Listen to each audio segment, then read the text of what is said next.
Well, can you believe it's Friday? Live from the heart of America, I'm Steve Gruber, your soldier of truth, the tip of the spear against socialists here, ready to fight for you from the foxhole of freedom, giving you better analysis than anyone else while defending this great nation and talking to you directly on Fridays. It's the Steve Gruber Show, and here are three big things you need to know to start your day. Number one, Janet Yellen finally admits it was the government's mismanagement of money. That's right. That led to the massive spike of inflation during Joe Biden's failed presidency. We, of course, knew that. She still thinks it was a good thing. Go figure. Number two, a colossal win for women and girls as a federal judge has struck down the Biden administration's bizarre and illegal, apparently, rewriting of Title IX. The AGs from 26 states and the women there are celebrating today. And number three, the Supreme Court has refused to intervene in the sentencing later today of President-elect Donald Trump for the bogus hush money case out of New York. They just want to be able to put a smear on him. Doesn't mean a damn thing. Everyone knows it's a joke, but the Democrats are so desperate to have something to show after getting beaten like a drum in November once again. They're doing this out of desperation. And that's the first thing up on this free speech, free-for-all Friday. Just another crazy week. The fires in L.A., Donald Trump going to sentencing. 2025 is off to a rip-roaring start. And you get a chance to weigh in and talk about it. It's what we do here. The Patriot Mobile Common Sense Hotline is open, 877-310-9966. 877-310-9966. Brock's standing by. Tell him where you're from. Tell him what you want to talk about. Please get to the point because we'd like to hear from as many people as we possibly can today. The Patriot Mobile Common Sense Hotline, 877-310-9966. I am going to start with an interaction between a resident of Los Angeles and Governor Gavin Newsom, who is in completely over his head. She saw him on the street, and she ran up to him. Security kind of kept her at bay for a moment, but they let her in, and she said her piece. Here it is. Governor, you got a second? Governor, I live here, Governor. That was my daughter's school, Governor. Please tell me what you're going to do. I'm not going to hurt him, I promise. I'm literally talking to the president right now to specifically answer the question of what we can do for you and your daughter. Can I hear it? Can I hear your call? Because I don't believe it. I'm sorry. There's literally, I've tried 5 times. That's why I'm walking around to make the call. Why is the president not taking your call? Because it's not going through. So Why? I have to get cell service. So let's get it. Let's get it. I want to be here when you call the president. I appreciate it. I'm doing that right now. And it's to immediately get reimbursements, individual assistance, and to help you. I'm devastated for you. I'm so sorry, especially for your daughter. I have 4 kids, losing the school. Everyone who went to school there, they lost their homes. They lost 2 homes because they were living in one and building another. Governor, please tell me, what are you going to do with the president right now? We're getting the resources to help rebuild. Why was there no water in the hydrants, Governor? That's all literally. Is it going to be different next time? It has to be. Has to be. Of course. What are you going to do? I'm doing to everything fill the hydrants. I would fill them up personally. You know that. I literally have. I would fill up the hydrants myself. I understand. But would you do that? I would do whatever I can. But you're not. I see the. Do you know there's water dripping over there, Governor? There's water coming out there. You can use it. I appreciate it. I'm going to make the call to address everything I can right now, including making sure people are safe. I'd like to make sure you do. Can I have an opportunity to at least tell people you're doing what you're saying you're doing? Could somebody have a contact? Can I have your contact information? Right there. And he slides out of there, of course. Man, she was right up there. She wasn't taking any guff from the governor, and she shouldn't. I'll put water in the hydrants. I'll do it personally, she said. People in California are angry, as they should be. Free speech, free-for-all Friday. It is your chance to talk to me. We can have a conversation. Ask me a question. Tell me what you think. 877-310-9966, powered by Patriot Mobile. God bless those guys. All right, Kevin is in Arkansas to start the festivities today. Kevin, good morning. Glad to have you. What's on your mind? Yes, sir. Steve Gruber. This is KT off of the Getter Chat, giving a shout out to the Real America's Voice live chat. And I just want to say it's a terrible thing that's going on with the fires. I hate that. And that guy's such a liar. Oh, my goodness gracious. I think it's a prerequisite of the Democratic Party. You have to be a pathological liar. Watching the funeral yesterday, Jimmy Carter's funeral, then President Trump a one-man wrecking ball coming in there and completely 30 years worth of the cabal. He's going to just wipe it out. And the moment that Kamala Harris turns around and catches Barack Obama lean over to Trump and whisper to him, she is a woman scorned if I've ever seen one. Well, did you see? Well, they were smiling there, Kevin. And I think what Barack said, I think what Barack said to Donald Trump was, I didn't vote for her either. And then they laughed. I think that's what was said, actually. I think you're right. And I'll tell you this. The fact that she changed all the norms and made Doug Emhoff sit on where the woman was supposed to go on the left-hand side of the man, that's what they were talking about, I'll bet you. Well, Kevin, thank you for calling in. Greatly appreciate it. Great way to start today. Yeah, I think Barack leaned over to Trump. I didn't vote for her either. And then they both giggle. It was pretty. And if looks could kill, Kamala Harris looked back at both of them, and if you haven't seen the tape, it's pretty telling. Kevin, thank you. All right, let's go to Mary. She's in Wisconsin, the great state of Wisconsin, a red state, I might add. Mary, good morning. Good morning, Steve. I want to tell you, love your show. And just a real quick question. Hasn't anybody noticed that all of a sudden Joe Biden has said we will federally assist California for 180 days, but the people in Palestine, Ohio, or North Carolina, or Tennessee can't even get roads or generators or Well, in fact, fuel. Mary, you're exactly right. I want to say something about that. The miners from West Virginia, a group of miners, went to Western North Carolina, right, and punched some roads through where there were rock slides and debris and everything. And then FEMA came and said, well, those roads are not authorized, those roads are not approved, and closed them. That's how bad it is. And today, if you haven't heard this, today in Western North Carolina, 3,500 people, their FEMA cards to have free stays at local hotels run out today. 3,500 people. It's 14 degrees, my understanding, in Western North Carolina today. They're going to be pushed out onto the street, no place to go. It's terrible. It is horrible what our government is doing to us, and we're paying their salaries. Amen. All right, Mary, thank you for checking in. Greatly appreciate you on this Free for All Friday. John is in the state of Florida. It's not 14 degrees there, but it is cool. John, good morning. Steve. Good morning, Steve. You guys are great. Thank you. We watch you all the time. But I tell you, the way I'm looking at it, these people in California, or at least the people in office, this utopia of theirs is working. They've got their wind farms that don't work. They've got their solar that doesn't happen.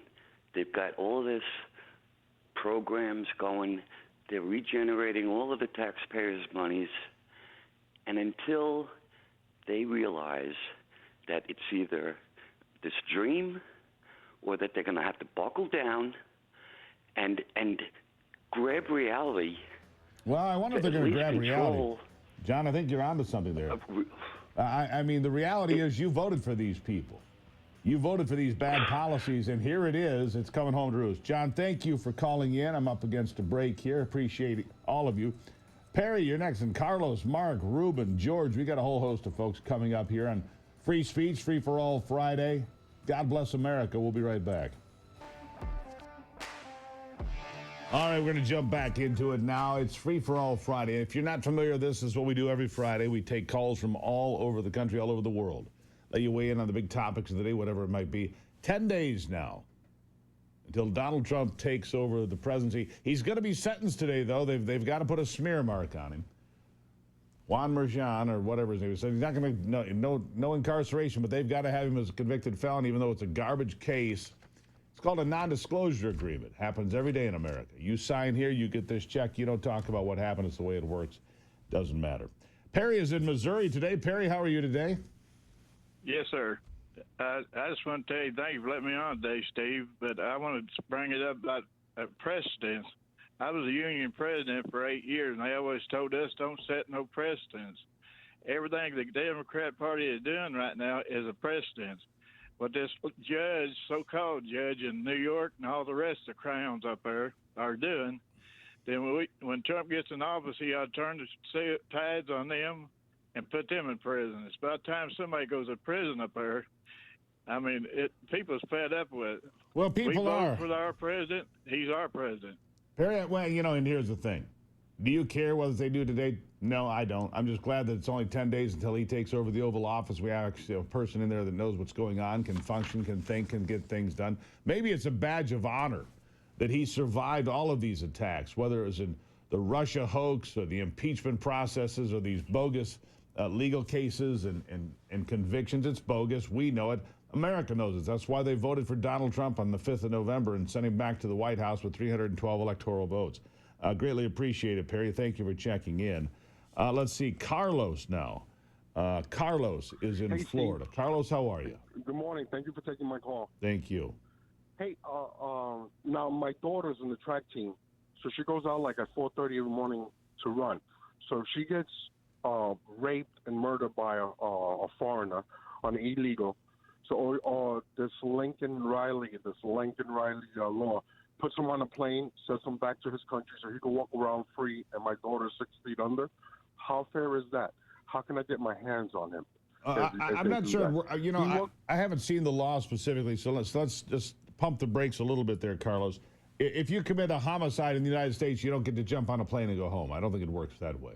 But I think that's what the law says. Well, we're going to have to look at it, because if that's true, I think that, look, in a place like Florida where you have the electric chair, or Alabama, I think if you do that, or Georgia for that matter, the outcome could be far worse. You know what? I'm going to have to dig into it, Carlos. Maybe I misunderstood the law, and I appreciate you bringing that to my attention. A lot happening. I do my level best to step on all of it, but if I missed that, I'm going to look into it for you and find out, sir. Thank you for bringing it to my attention, because we want to send people out of the country. We want people that are here illegally to go home and come back legally. Look, I don't mind people come here to work, make money, build a life, and build a future for themselves and their families, but you have to do it legally. You can't come up here, and you certainly can't come up here as a drug dealer or a cartel member. We're not going to stand for it. Those days are over in 10 days. Mark is in Pennsylvania, another great red state. Pennsylvania. Mark, how are you? I'm good, Steve. How are you today? I'm lovely. Thank you for asking. What's on your mind, sir? I was kind of curious why the building code in the Santa Ana area wasn't concrete walls and ceramic tile roof structures. Instead, they got shingles and rubber flat roofs that promote fire, especially when it's driven by 100-mile-an-hour winds. I would think somebody needs to be sued to death by all the people just lost everything in their world. Well, you know something, Mark? A lot of that area is older. A lot of the area that burned is older homes. In fact, a lot of them were these older 1950s craftsman homes. Man, they didn't stand a chance. They didn't stand those. An old craftsman home. It's old wood. It's dry, and they just didn't stand a chance. And look, there's a lot of failure here. There was no forest management. There was no water in the hydrants. But if the winds are 90 miles an hour and it's burning, look, Mother Nature's tougher than we are.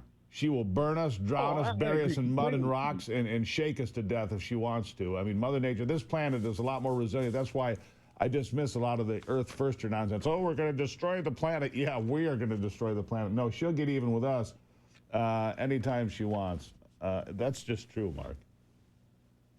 I just cannot believe that in this day and age, people are just dumb enough to bite into the Democrats. They fail. I'll give you that. And return to fail. Yeah, Mother Nature's rougher to Democrats than she is to the rest of us. Mark, thank you. Ruben is in Florida. They know a thing or two about natural disasters in Florida. Ruben, good morning. How are you?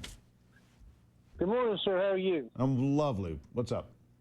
Good, outstanding.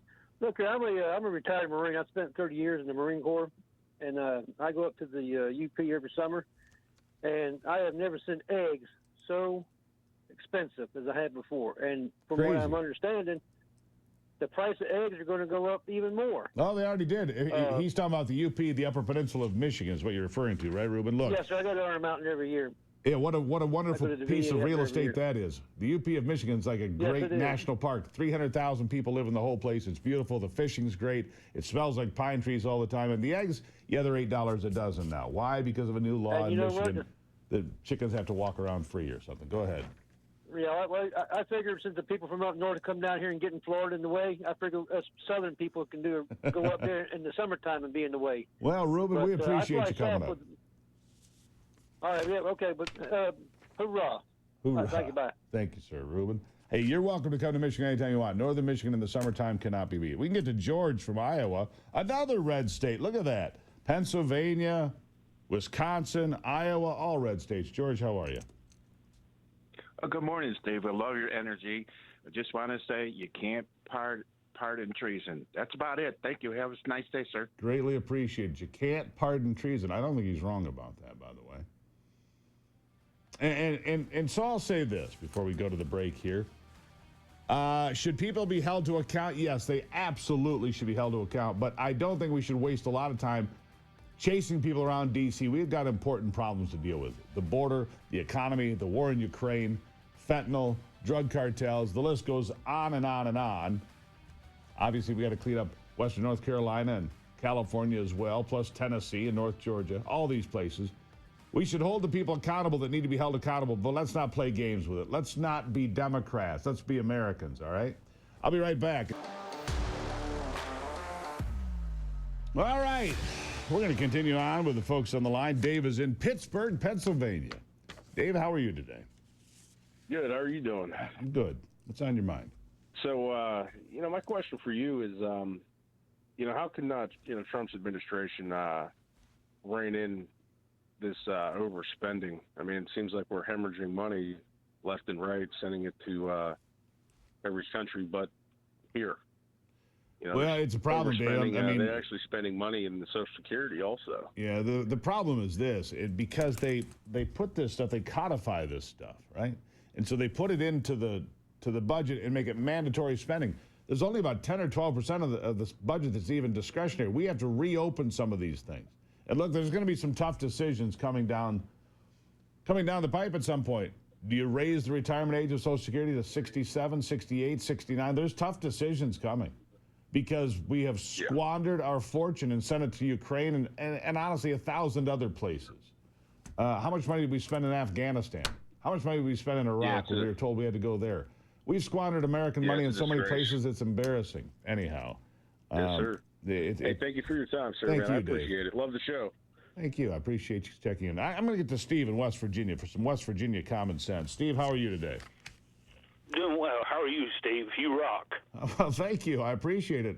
It's it's coffee coming out of. By the way, we're going to have these new cups for you soon. See that? I wanted to comment about the wildfire. A lot of people might be mistaking how evil the Democrats are. Is this a fire that they set on purpose? Now they can put all the illegals to work, build new structures. Who would want to rebuild back into a neighborhood that don't have working hydrants or have hydrants that don't have no water? Well, I don't trust them as far as I can throw them, but that'd be pretty dark. I'll give you that, Steve. Yeah, that is dark. That's pretty our dark. Democratic Party. Yeah. Thank you for checking in. Greatly appreciate it. All right, I got a whole host of people. But listen, here's what we're going to do. I'm going to speak to Gordon Chang here about China. He is the leading expert about China. I haven't talked to him in quite some time. We're going to talk to him. And then we're going to talk to Paul, John, Mike, Steve, Brian, a whole host of folks on the list here. And by the way, yeah, you can get one of these. Go ahead. Put that up there. There it is. There it is. Coming soon. Swag, baby. Swag. Right there. All right, I'll be back.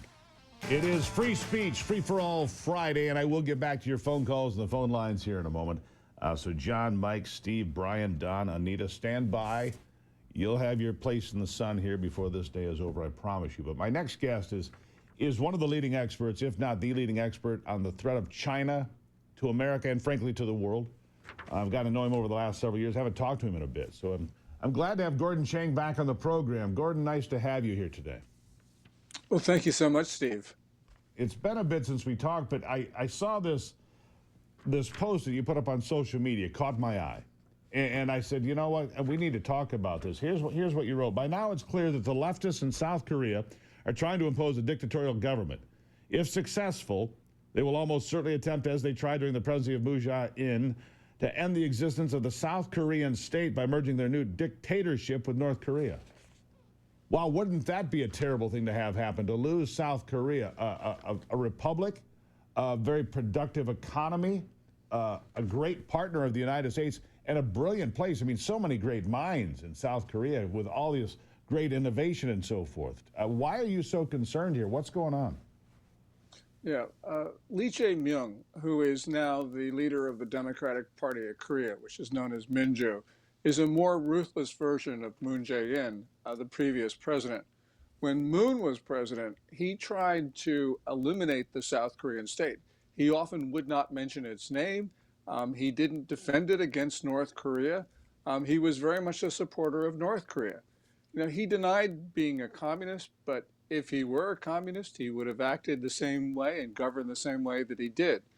Yi, who is now the leader of Minju, is going down the same route. He would be subservient to China. He's pro-North Korea, anti-US, anti-Japan.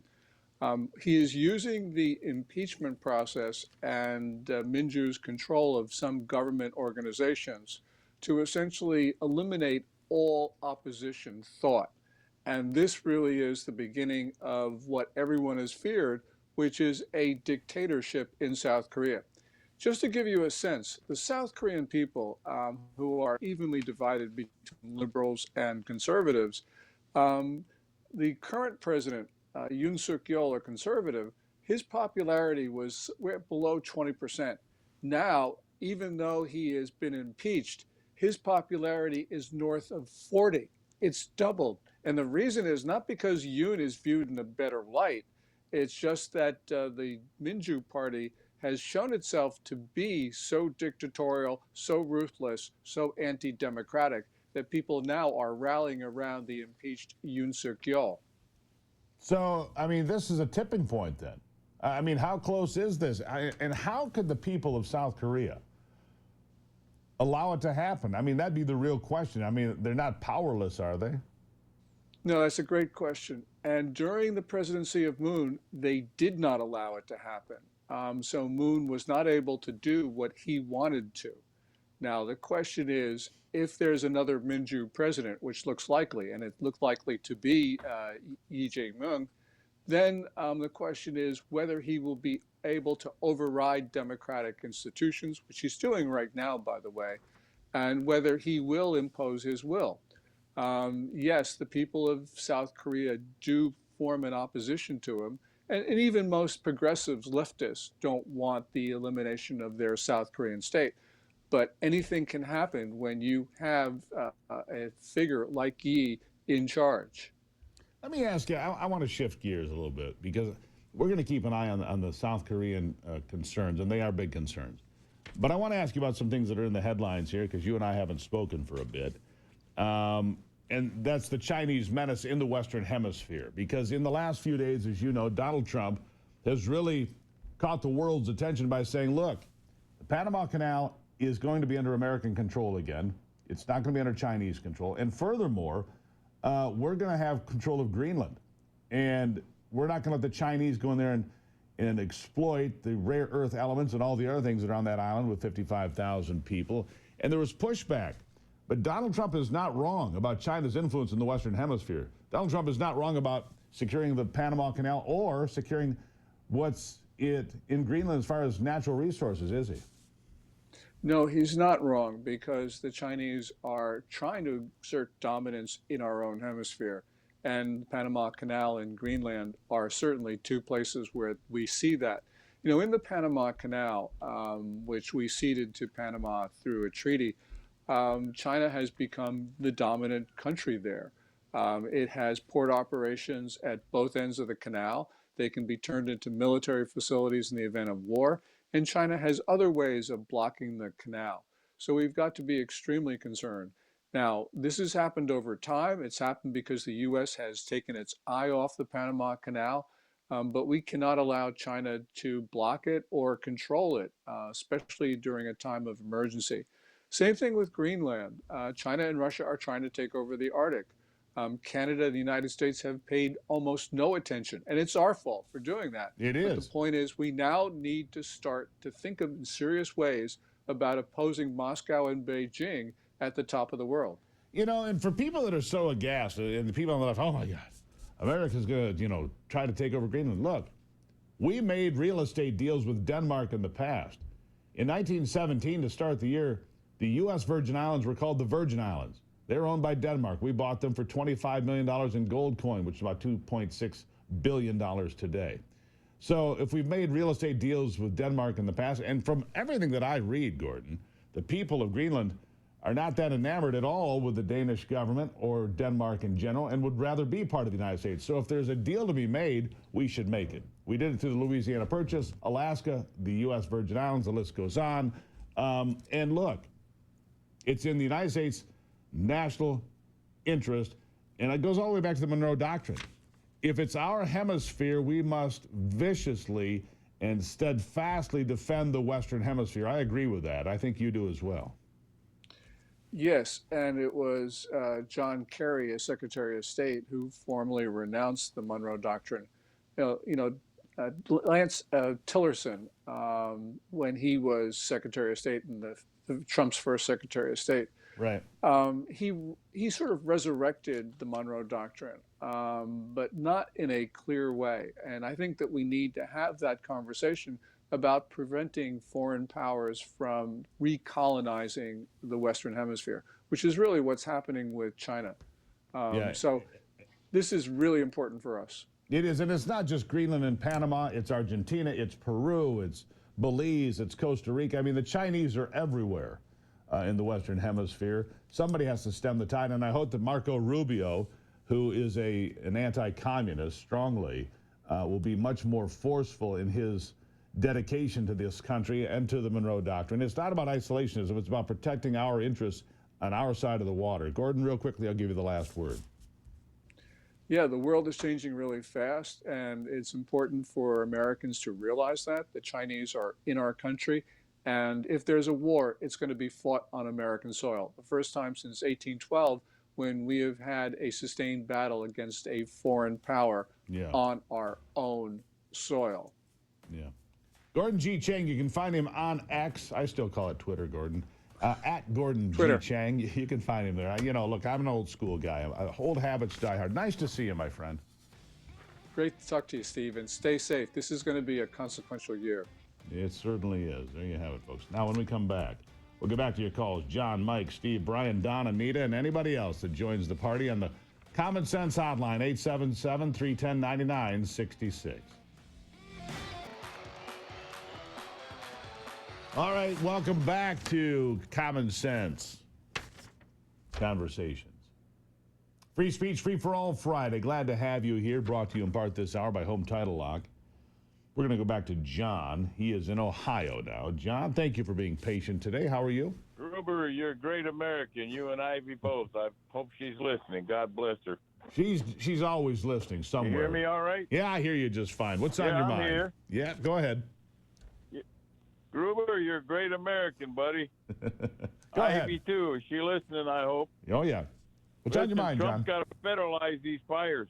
You can't fight these fires locally. These people have all these stupid, petty things going on. These are national security concerns with these big fires. You know they can happen anywhere. My plan to fight them is on True Social. There's big tankers and big pumps we can use. You can put screens on the intake so you don't have animals and fish sucked in there. So they can solve that problem easily. It's a bunch of baloney to discuss that. But letting these fires rage like that is ridiculous. What do you think? Well, John, I appreciate the call. Thank you very much. You're a great American. Appreciate that. And appreciate you watching and listening for all of you folks, whether you're on Real America's Voice television or MTN on the radio or one of the streaming services. Glad to have you on board, all of you everywhere, worldwide. We appreciate it. Look, the fires, there were a lot of mistakes made. But again, when winds are at 90 miles an hour and the fires start, and look, here's what really, I keep seeing these videos of these homeless people starting fires and people intentionally starting fires with these little hand torches. A lot of this is intentional. They start these fires in 90-mile-an-hour winds, and there is no stopping it. More than 2,000 homes gone. And my heart goes out to the people that lost everything, their memories, everything. Mike, you're in Pennsylvania, and you're on the program. Mike, welcome to Free for All Friday. Yeah, thanks, Steve. Hey, well, I just wanted to give a comment. I voted for Republicans. I voted for Democrats. I'm not either. I'm a nonpartisan. I will never vote for a Democrat again because I see what they are capable of. They've just done it this time.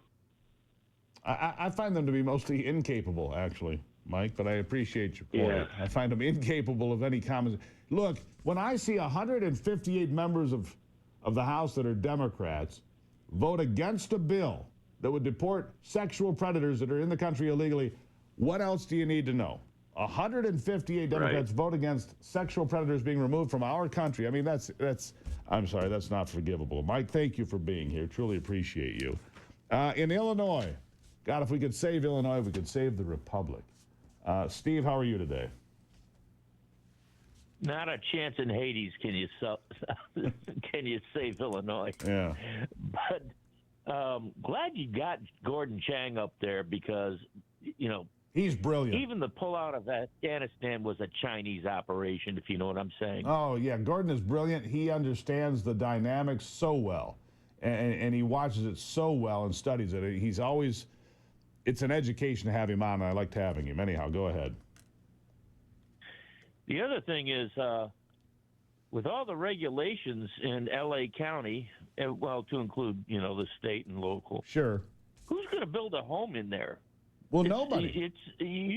For a couple of reasons. Right. And so here's, look at what's going to happen now.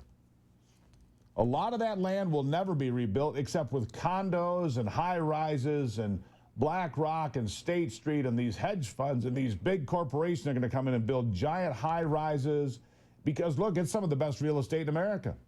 And nobody can insure it. You can't get insurance there, not if you're a single homeowner. So who can afford it? BlackRock can. State Street can. These big corporations can.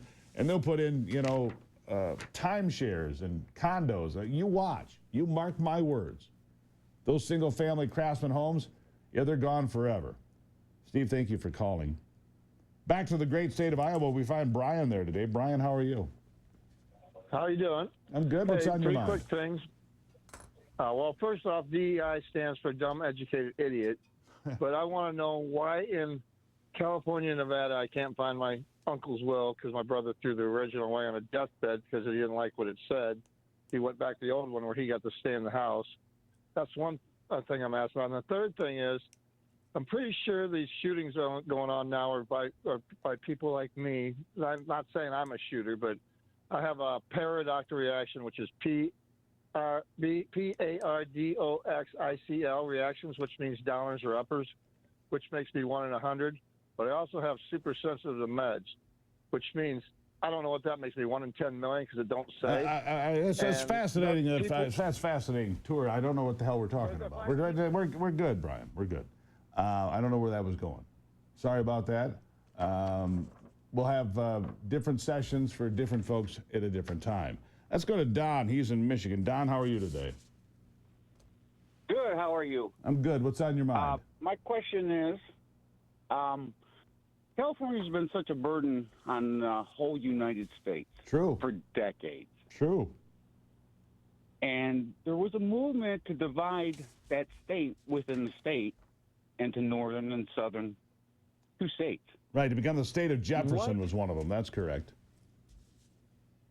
Now, on a serious question, we seem to work on getting, like, Puerto Rico in as a state.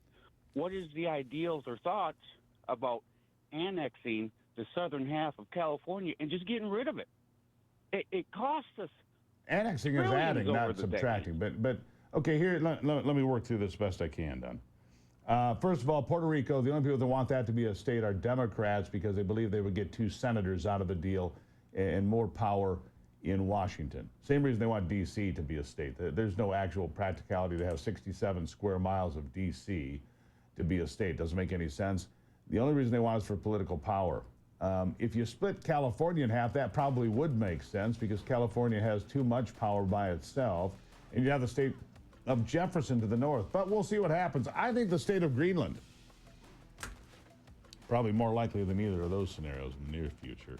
All right, 877-310-9966. Greatly appreciate you checking in. I've got Anita, Tom, Steve still to come in this first hour of the Steve Gruber Show. I'll be right back. Did you know that American homeowners nationwide have over $32 trillion in equity, and cyber criminals are targeting it every day with a growing scam called house stealing? House alarms, doorbell cameras, deadbolts, they don't work against these thieves because they're not after your stuff. They are after your equity. That's what the FBI says. If your title isn't being monitored, scammers can transfer the title of your home into their name using a one-page document they file at the county and then take out loans. They could even sell the house behind your back. And the scariest part, you won't even know it. You won't even know it until the notices start showing up in your mailbox. But by then, well, by then the damage is done. The best way to protect your equity is with triple lock protection from my friends at Home Title Lock. Triple lock protection is 24/7 monitoring, alerts of any kind. And God forbid, if the worst happens, restoration services at no out-of-pocket cost to you. You can check on your home's title today and make sure you're not a victim. It's free. Get a title history report and 30-day free triple lock protection by going to HometitleLock.com and using the promo code Gruber. HometitleLock.com, promo code Gruber, and you will be protected. HometitleLock.com, promo code Gruber. Back to the phone lines we go. Anita has been patient. She is in Georgia today. Anita, good morning. Good morning. What is on your mind? Yes, I heard yesterday that a lot of insurance companies had canceled the insurance on the homes, like last week or something like that. It happened actually over the last couple of years. That? Yeah, I do, and thanks for the question. Great question, and yeah, I really appreciate you waiting to ask that. It's called Proposition 103. It actually went through, I think, in like 1988. What it did is it gave California, the state of California, the right to dictate to the insurance companies the rates they were allowed to charge and the coverage they were required to give. Well, at some point, that doesn't work anymore. You tell a company, here's what you can charge for your product or service, here's all you're allowed to charge, and here's what you have to give in return. It's no longer a private company, so the insurance companies over the last couple of years, because of increased pressure from the state of California and natural disasters, said we can't do that anymore. You're going to bankrupt us. And so Farm Bureau and State Farm and Progressive, whoever, said instead of being bankrupt, we just won't do business in California. And that's what's happened. Bad policy leads to bad outcomes, especially in California. It's like an example of everything bad. More callers. In fact, we'll have Tom, Steve, Andrea, everybody coming up in the next hour.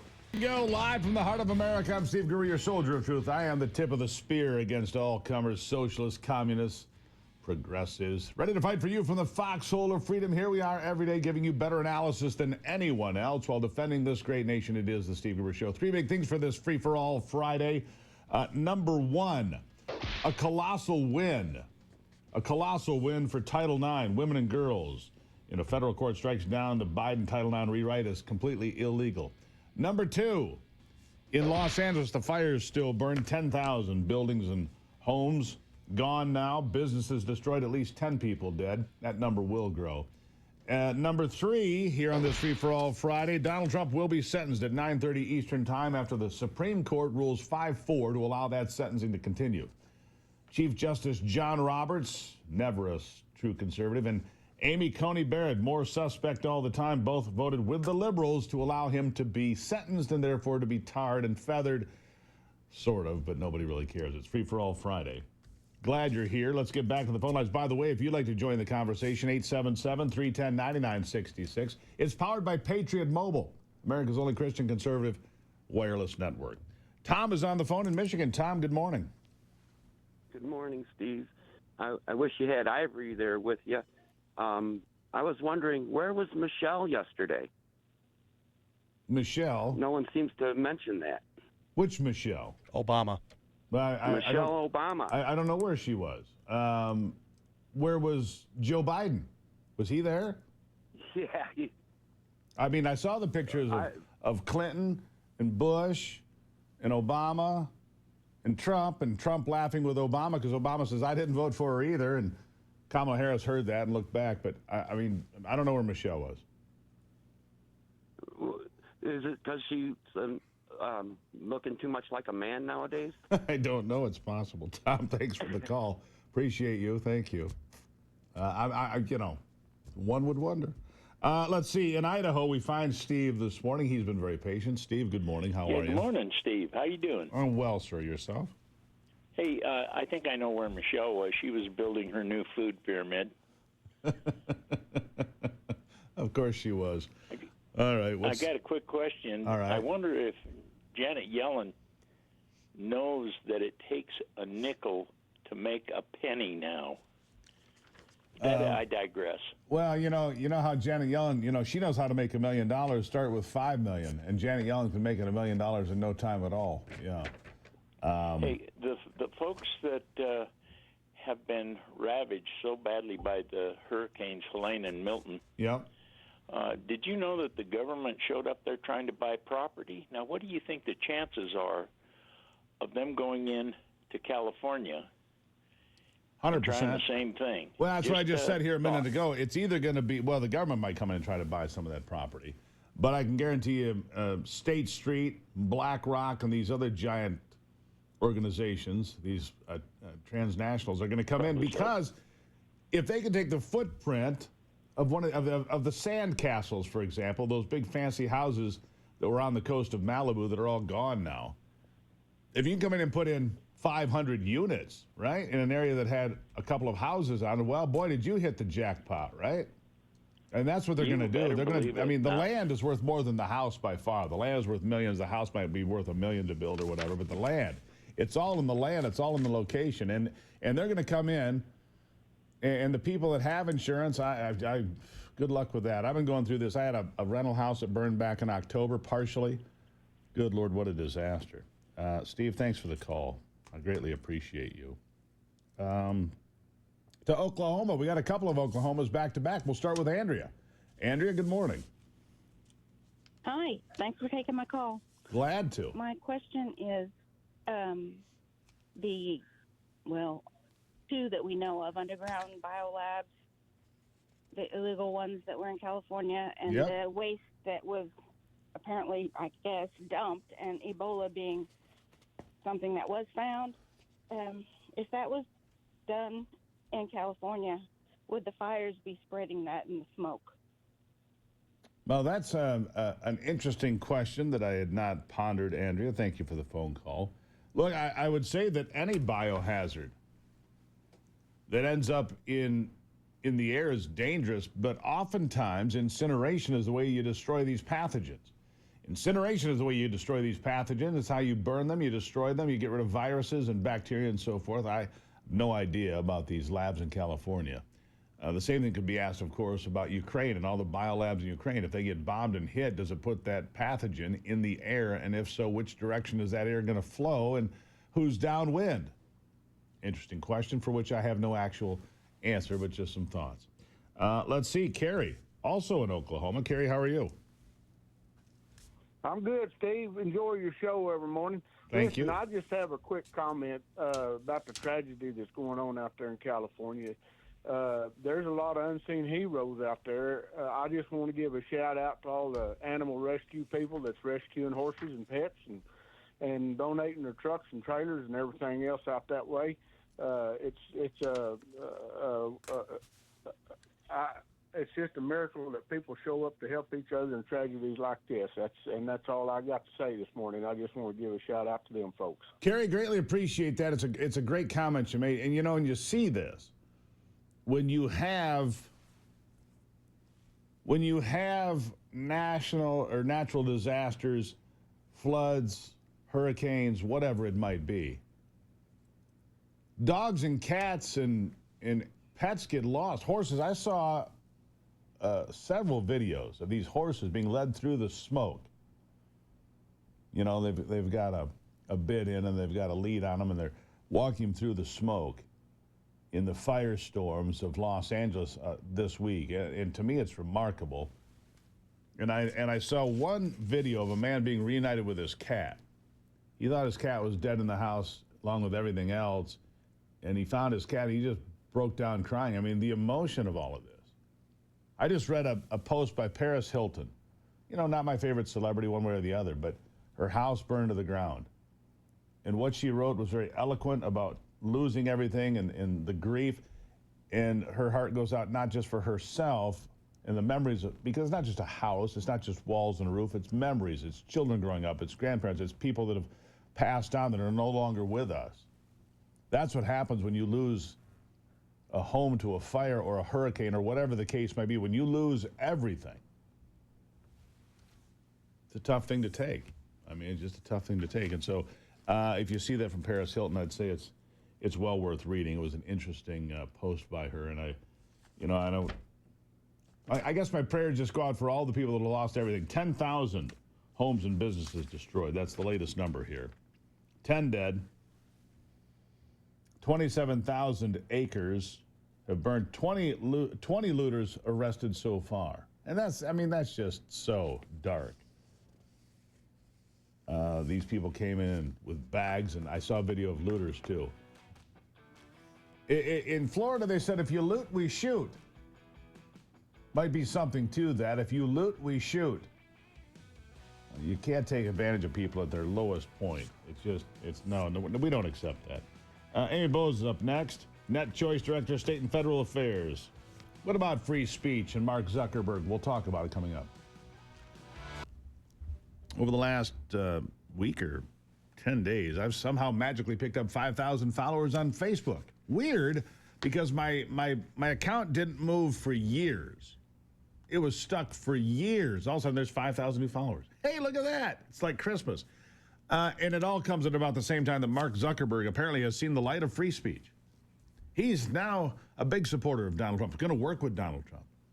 And then we've talked about this, that 5-minute little speech that he gave, admitting that he has silenced and deplatformed millions of people, and his fact checkers were really biased political hacks, and that the Biden administration actually participated openly with censoring and canceling people. He admits all of that now, but it's okay. He's seen the light now. Amy Bowes, Net Choice Director in State and Federal Affairs, joining me now. Amy, nice to have you on the program. Don't you feel relieved? Mark Zuckerberg has seen the light. And the angels sang and the birds flew and the trumpets played? It's certainly welcome news and probably long overdue. Yes. So earlier this week, Mark Zuckerberg did announce they're getting rid of those third-party fact checkers. They're requiring more transparency. They're removing restrictions on controversial topics like immigration and gender identity, and welcoming more speech on their platforms, Facebook and Meta. So again, welcome news. This is a big change, particularly during 2020 and COVID lockdowns. We saw the government come in and really on these social media companies to remove so-called disinformation, misinformation, and it really amounted to over censorship. And the American people has spoken here. This started with X and Elon Musk take over there, and it's continuing with Facebook and Meta. The American people are sick of being censored, and they want more speech, not less. Here's my question, Amy. First of all, I think that Mark Zuckerberg's full of it. I think he goes wherever the money goes. I don't think he has any foundational principles except his adherence to money. And if Kamala Harris had won, his speech would be very different. But because Trump won, he's going this way. But here's the concern that I would have if I'm Elon Musk or Mark Zuckerberg. Yeah, open it all up here in America. But you've got these regimes in, well, heck, even in the UK and France and Germany, they don't want all this free speech. The same is true in Brazil and elsewhere. They don't want all this free speech. And yet they've let this tiger out of the bag now. What are they going to do in Europe? What are they going to do in South America? Because free speech is coming, and it's a global movement. It's really scary what's going on in other countries. You see people in the UK, they're being jailed for social media posts. And the scary thing is you have politicians here wanting to implement and impose restrictions on speech here. So this isn't just a European problem, a UK problem. Yeah, it's very concerning that there are some folks asking for the government to intervene here, whether it's with age restrictions, or repealing Section 230, which would be a terrible mistake. It would mean less content, less speech online, because social media companies would be held liable and would be sued. It will mean less speech. So I think we do need to make sure, luckily we have that First Amendment here in this country. We need to make sure that the government gets out of the speech business. Absolutely true. Look, we learned, shocking and not shocking all at the same time, Amy. You're probably the same place I am. We learned that not only was the government involved in censoring and silencing and deplatforming people and all of those things, they had direct access to do that. They had a back door that was wide open, and they could come in, a lot of the people from the Biden administration, and do it themselves. I mean, this is what we learned in the Twitter files and elsewhere. And now Zuckerberg, look, Zuckerberg's here. Here's a guy who spent $25 million on getting Joe Biden elected, and now he's giving $1 million to Donald Trump's inauguration party. I mean, I'm sorry if I don't find Mark Zuckerberg particularly credible. I like the fact that we have more free speech, and I'm a free speech absolutist, absolutely am. And I think there should be more speech, not less, but I don't trust it yet. Is that fair? I'm a bit jaded. You know, I think that's fair. I think there's always reason to be skeptical here, right? But there is luckily a solution that we can make this permanent. We don't have to worry about, who is in the administration and who is not. There is a bill in Congress. It's called the Protecting Speech from Government Interference Act. The House passed it last year, sadly along party lines. This Republicans supported, Democrats opposed. This shouldn't be a partisan issue. But that bill would make it illegal for government employees to coerce social media companies for political purposes and, coerce them to censor online information. We need to get this bill reintroduced in the 119th Congress. As you know, Republicans are in control of the House and the Senate and the presidency. We need to get that bill passed, hold political politicians accountable, and that suppress lawful speech. We need to get that bill passed soon here. Absolutely. And we'll be watching closely. Look, one of the other things about free speech, and we'll see where this goes, because I have mixed feelings about TikTok as well, but Donald Trump once against TikTok, now for it. That's, of course, something that's going to happen here early on in the administration, isn't it? It is. Yeah, we're keeping an eye on it. It will be interesting to see how this plays out. Members of Congress have talked about the national security concerns. I think the courts are going to figure this one out, and we'll see where it lands. We'll see it. Amy, greatly appreciate you being here. Free speech above all else. I mean, the First Amendment of the United States Constitution is the envy of the world, and there's a reason for it. Amy, thank you for being here. Thank you so much. Really appreciate it. Nat Choice, Director of State and Federal Affairs. I truly believe that. That's why the Constitution sits right here on my desk. It's from Hillsdale College, by the way, of course. It's because the First Amendment of the United States Constitution is the envy of the world. Free people everywhere look at the First Amendment of the United States Constitution in countries that are not American and say, my God, I wish we had that. I wish we had the ability to speak up, to be heard, no matter if it offended people or ruffled their feathers. I mean, when you're throwing people in the UK in prison because they posted on Facebook, there is something wrong with your country. Fix it. We did in 1776 to start, and of course in 1787. I'll be right back. Anthony over here telling me he thinks it might have been a dirty trick played on the people of California. That's what you said, Anthony. What you said. Could have been a dirty trick to clear the way for a smart city. People are saying all those things. I don't know what to believe. Here's what I do know. Mother Nature is big and tough, and if she wants to rain on us and flood us out, she'll do it and drown us. She wants to set us on fire, she'll do that. She wants to shake the earth under our feet, she'll do that. Bury us in rocks and mud and everything else. Mother Nature, this planet is a lot tougher than we are, I'll tell you that. Let's see, we're going to go to the Common Sense Hotline. Ernie has been very patient in Louisiana. Ernie, good morning, my friend. How are you? Oh, I'm just fine, Steve. How are you? I'm lovely. Thank you for asking. Great. I stumbled upon your program early last year off of RAV, and I've never felt so educated in my entire life. I appreciate you. Thank you. My question is, after this hearing comes down in New York about President Trump, exactly what kind of impact, if any, is that going to do on inauguration? Nothing. I mean, here's why I think the Supreme Court voted the way they did. First of all, John Roberts has always been squishy, right? Amy Coney Barrett is proving to be suspect completely. But the judge in the case told everybody he's not going to put Trump in jail. There's nothing. It's a Skype event. They're not even there. It's a virtual event. It's not even in person, my understanding, right?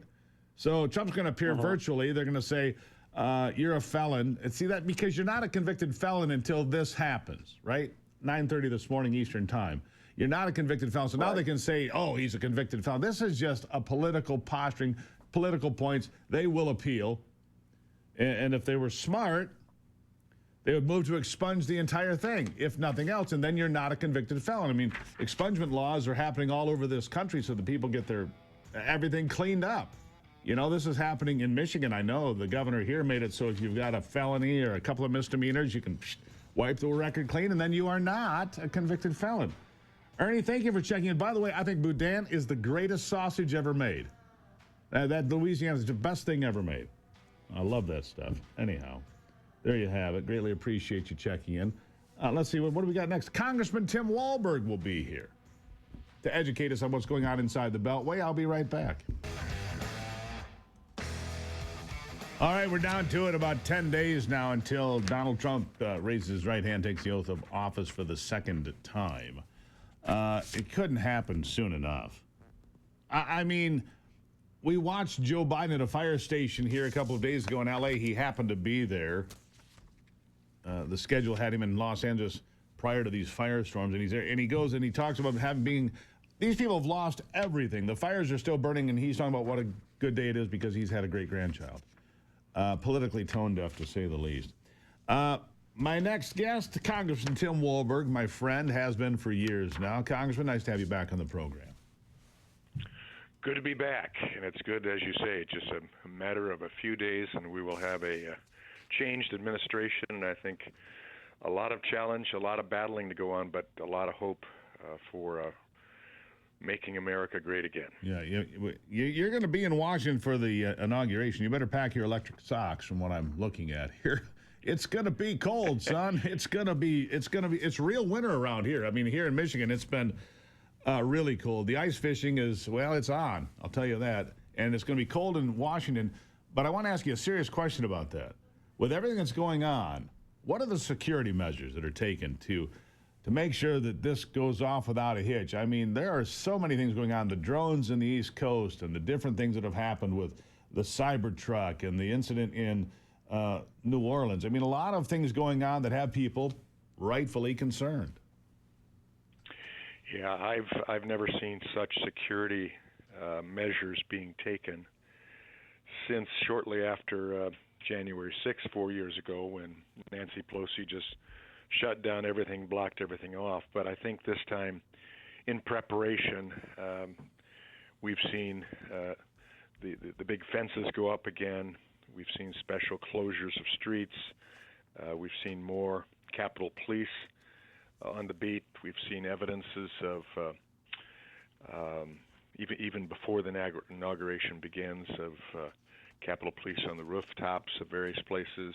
We've seen helicopter flyovers, practice sessions, those type of things that are going on. So it I believe, will be a very safe inauguration.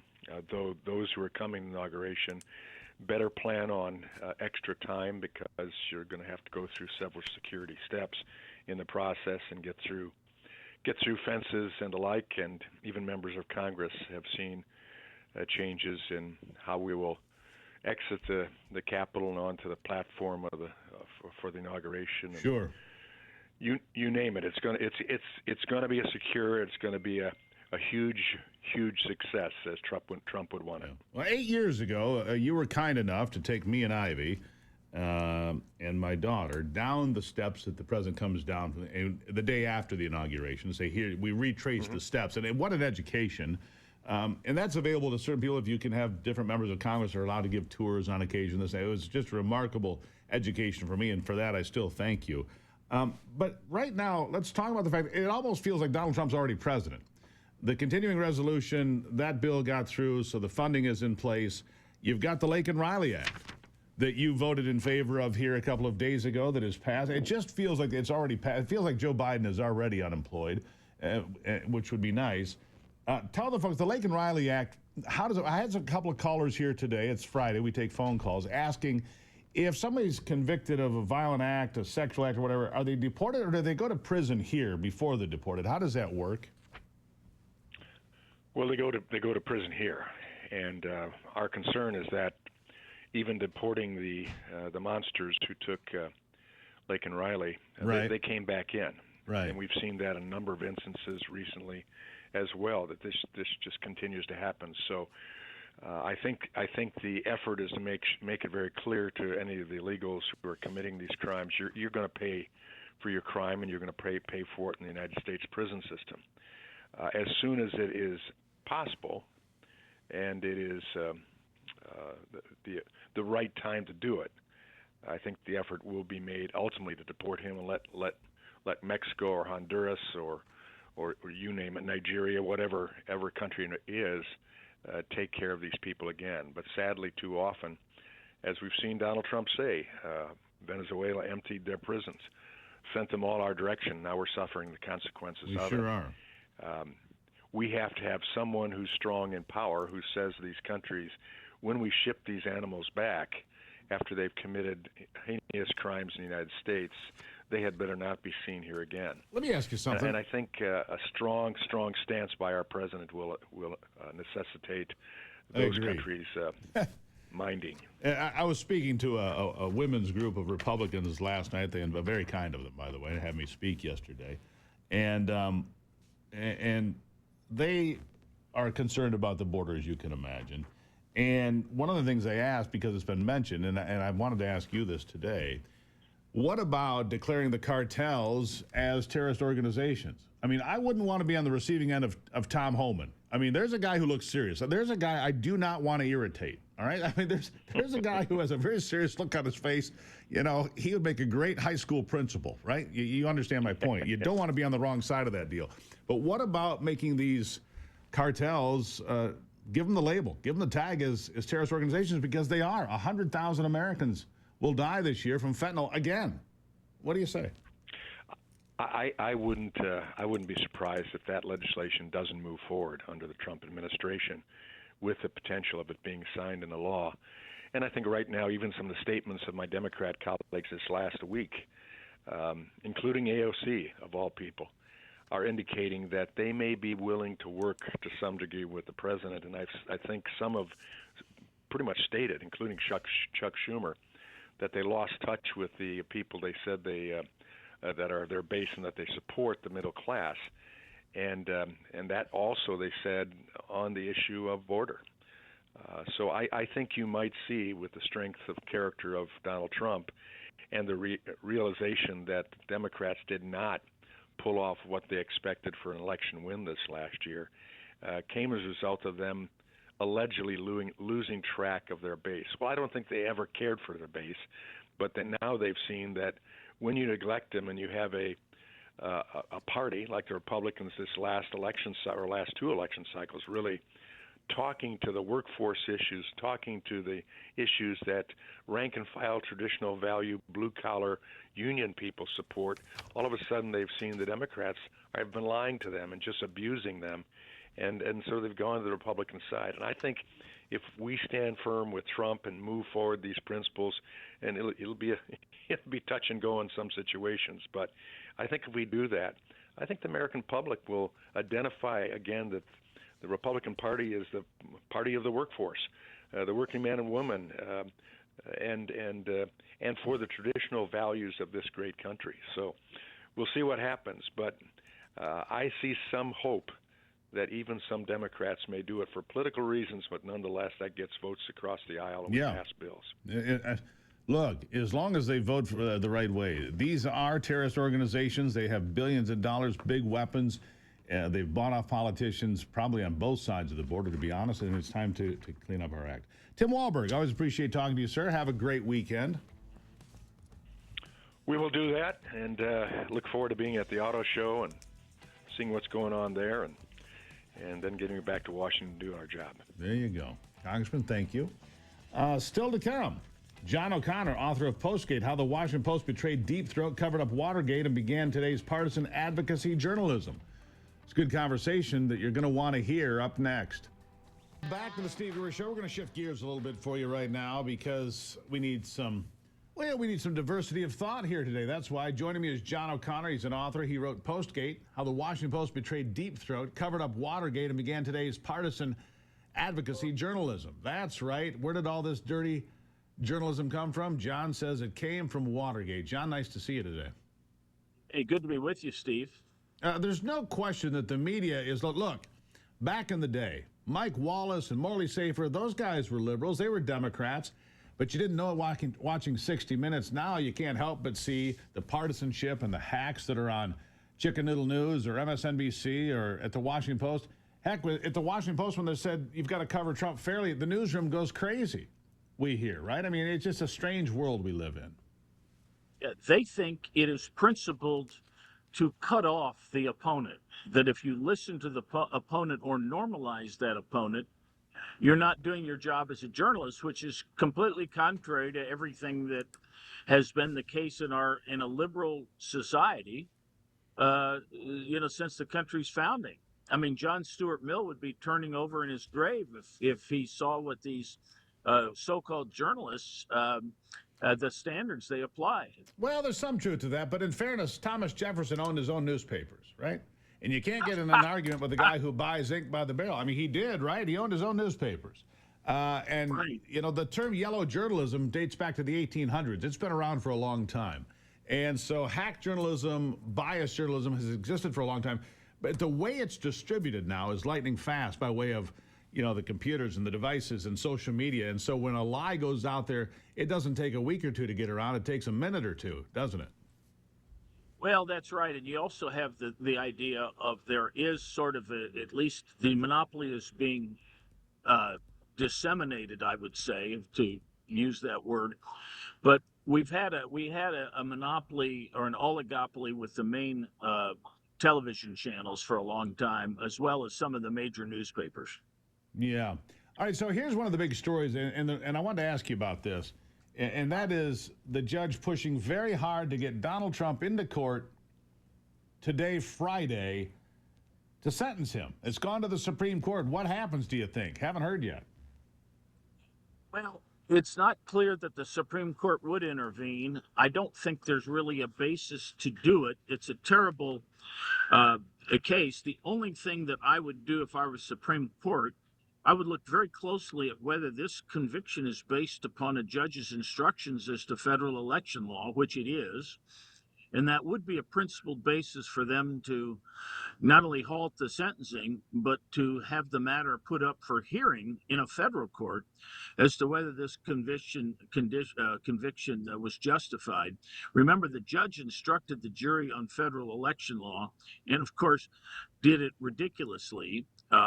There had already been federal rulings, and this is a preempted subject that is only federal.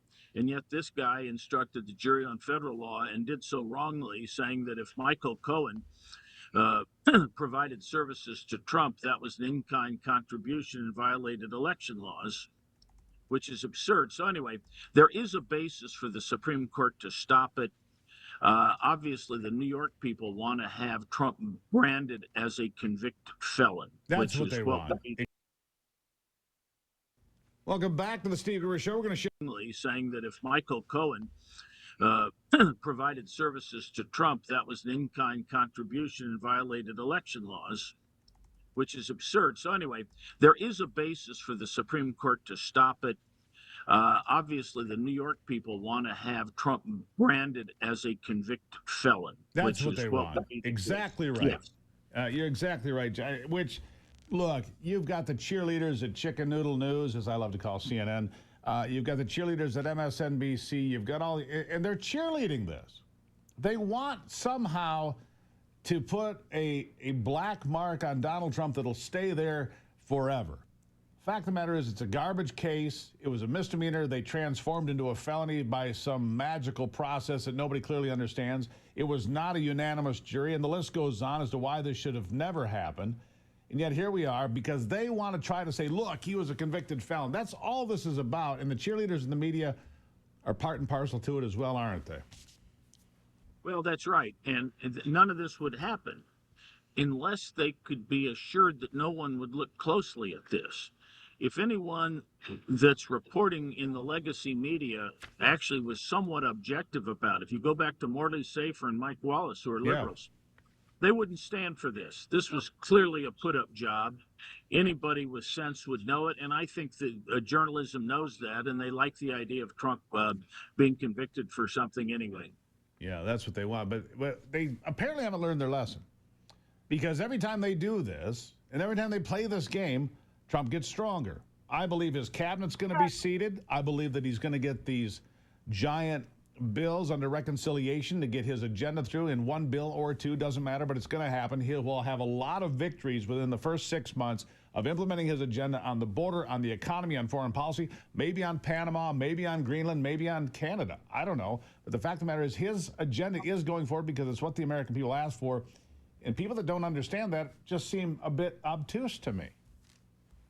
Well, that's right, and people are falling in line to some extent. Like Mark Zuckerberg is actually freeing up, finally, for free and fair discussion. And by the way, they are dying over at MSNBC. They think this is the worst thing in the world because, after all, conservatives will now be able to speak on Facebook, and of course, we know they're full of disinformation, so they should be banned.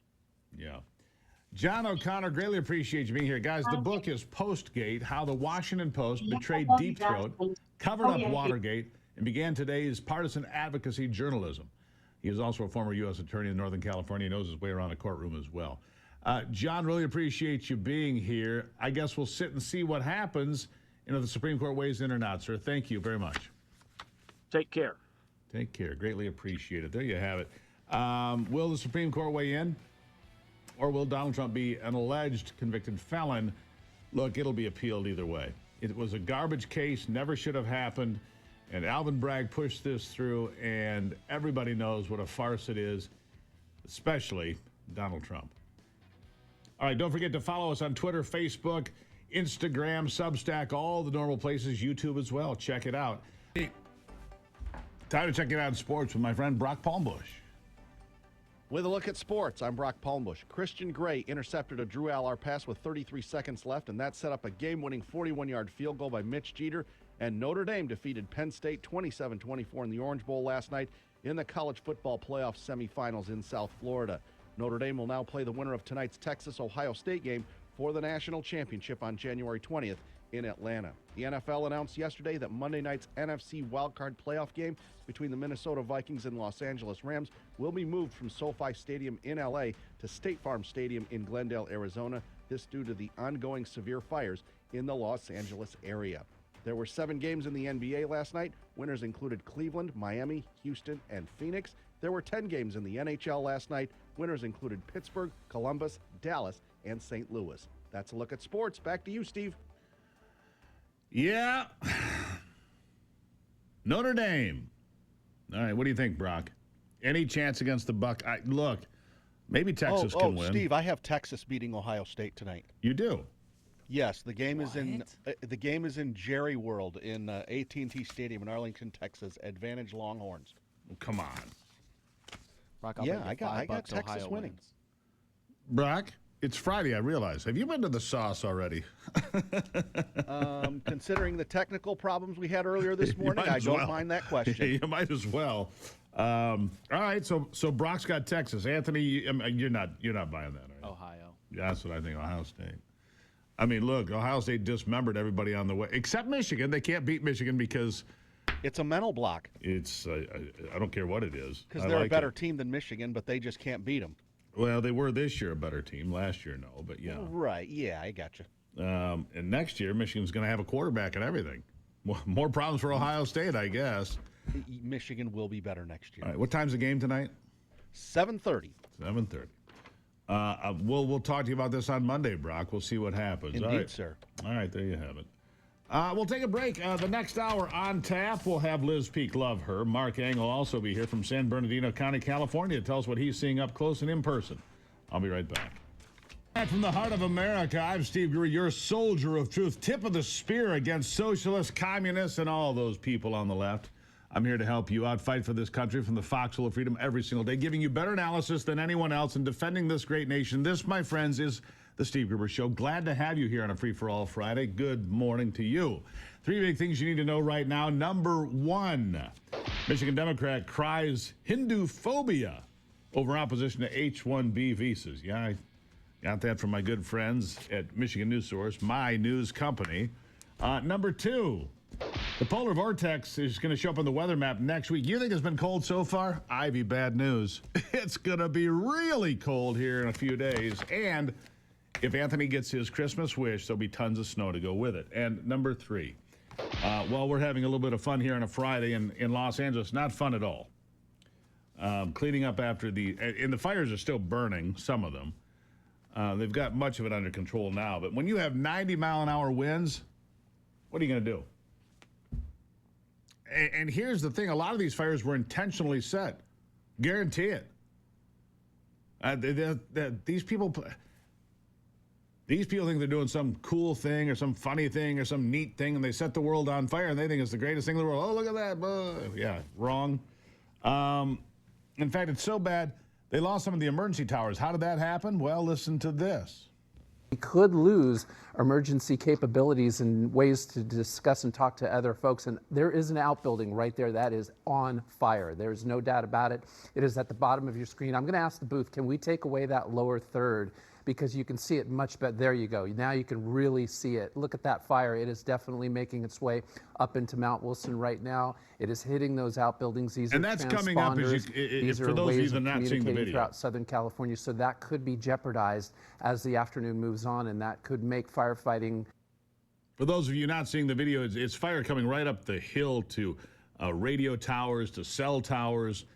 And, you know, look, nothing is sacred in these big fires. Nothing is safe, and everybody's in the way. And speaking of not being sacred, right? Looters. The saying, the saying in Florida, you loot, we shoot. They don't have the same policy in California, and so predictably enough, the looters, 24 of them arrested so far. They're probably back out on you know, zero bail, but 24 looters. So they know the neighborhoods are being evacuated. So instead of going out, they come in, bust into these houses, take big screen TVs, whatever they can steal, and away they go with whatever they can steal. And that's what's happened with that. So looters are on the loose. In fact, we've got a little bit of sound on that. Listen.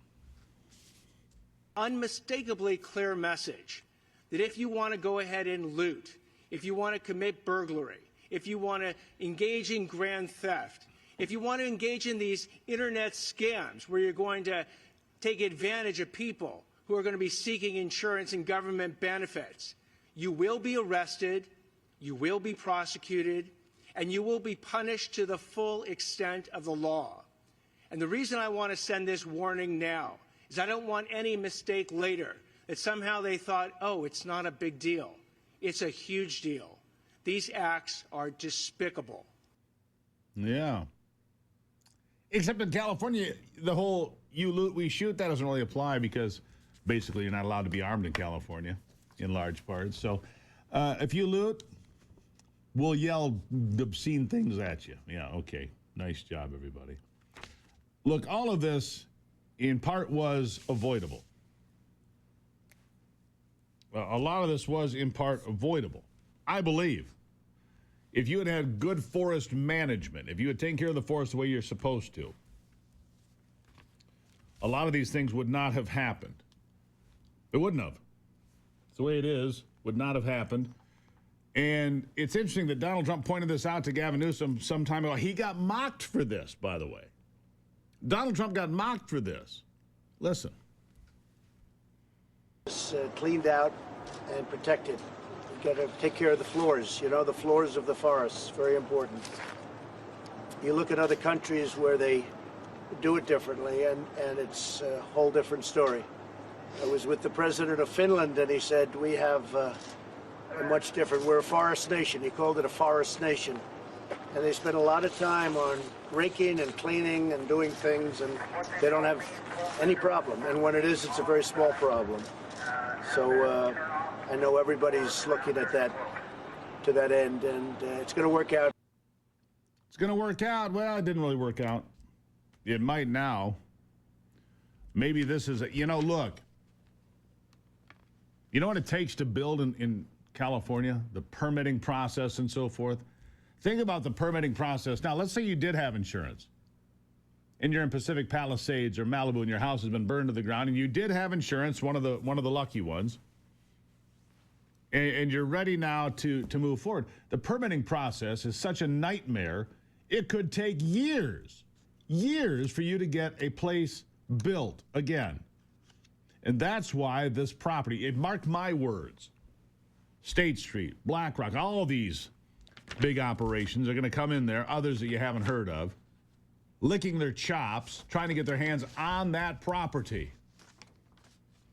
Because they know if they put in 100 condos or 500 condos on those same footprints that had 4 or 5 homes, man, they can make a mint. They can make them timeshares and sell them to other people and sell them for $1 million a unit. You got a 500 units, $500 million. Instead of one home worth, 10 or 15 million, they got 500 million. Mark my words, there's not going to be single-family homes there. The sand castles are gone, my friend. And those that do have a home left that survived the fire there on the coast, man, they're worth a fortune. Talking about owning gold. Well, owning gold in the Trump era increased tariffs on our trade partners, tax cuts and regulation changes. Learn why gold is a viable diversification tactic right now more than ever. Birch Gold, the only gold company I trust, is releasing their ultimate guide for gold in the Trump era. This is forwarded by Donald Trump Jr. Get your free copy along with Birch Gold's free information kit on gold. Text my name, Gruber, to the number 989898.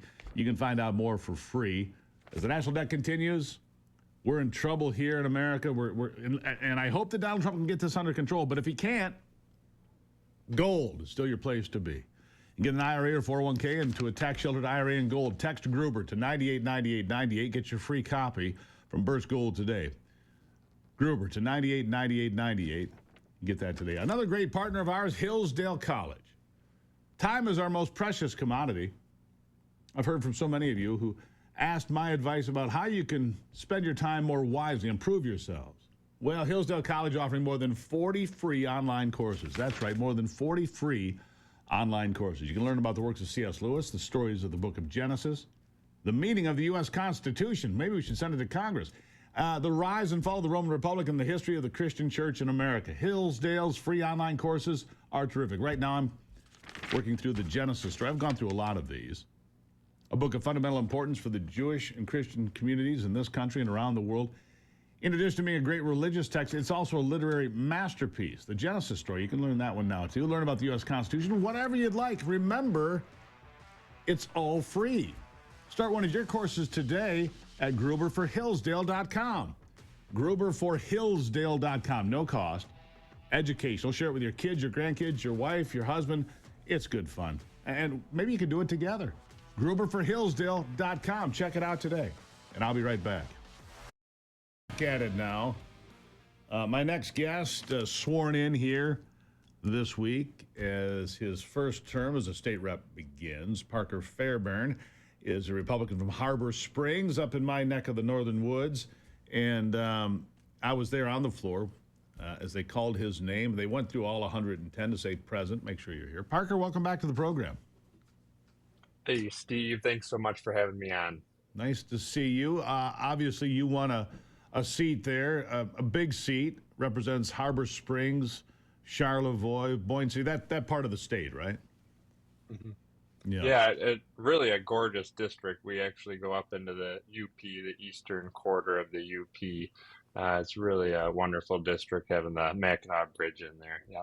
There you go. You've got the connection between the North and the South. All right, and you're a select committee member now, and you're looking to protect Michigan's employees and small businesses. Look, one of the big important things that has to be done, tipped wage, sick leave bills. There's this nonsense that somebody could just not show up to work for 3 days and can't be fired. I don't even know who would imagine such a thing as a good idea. Clearly, somebody who's never owned a business or had to have an employee show up to make sure that the business is open or things are running smoothly. It's the most insane bill I've ever heard. What's happening? Can you give us an update? Well, it's absolutely mind-blowing what happened, and I've sounded the alarm about this since almost a year ago now when that liberal Supreme Court decision was made. It was totally short-sighted and really terrible for our business leaders across Michigan, but our restaurant workers and our employees as well. So I had the opportunity over the last 6 months or so to meet people at their doorsteps, almost 10,000 people across my district, and they've sounded the alarm off. They've seen super bad issues come of this, and they're worried with the deadline of February 21st. If we don't get this figured out by then, businesses are, you look, the Michigan Restaurant and Lodging Association has some great statistics on this, and 25% of businesses say they're going to shut down if we can't get this figured out. So we're really going to have to lock in here. This committee is going to get to work next week and really start getting this issue solved so we can get something out of the House and into the Senate's hands. Parker, to be fair, I couldn't believe that they didn't do something about this in lame duck. I mean, the outcry, one of the reasons, I'm going to tell you this pretty clear, people we had on this program from restaurants around the state, people that were otherwise not really political or had leaned left, showed up and voted for Republicans in November because of this bill, because these tipped employees, waiters, waitresses, wait staff, bartenders, all these people are like, wait a second. You're going to destroy my livelihood if this restaurant even survives. Because I talked to a good friend of mine who owns a place here in East Lansing. He said, look, a pub burger, $15 now, a burger and fries or whatever, it will be $25. I'm sorry, who's going to go to a restaurant with a family of 4 to get some burgers for a $100 bill plus tip, whatever the tip is going to be at that point? It's insane. And to me, I couldn't believe it didn't happen. Now, here's the question. I know you're new to the room, and you might have, a learning curve, but do you think there are some Democrats that will come across the line and say, look, this was a terrible thing that happened. We need to change it. Will some Democrats join you guys in the House and in the Senate?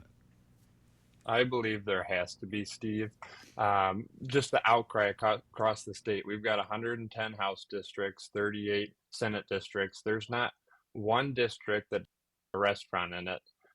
So I don't see where they aren't hearing the message from their constituents. I've heard it loud and clear. I know others have. I think we're going to get bipartisan support for this, and we're going to work to ensure that we make it better for our restaurant workers, our business owners. This paid sick leave, it's a terrible issue.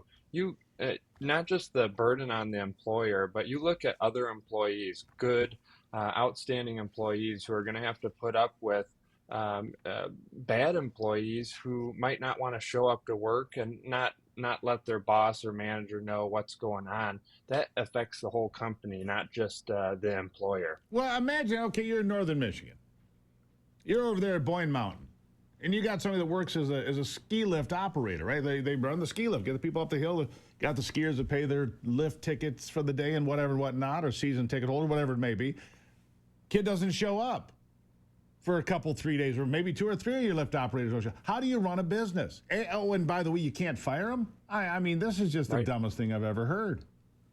You can't inquire about the situation, nothing. And that really puts the business owner in a really tough spot.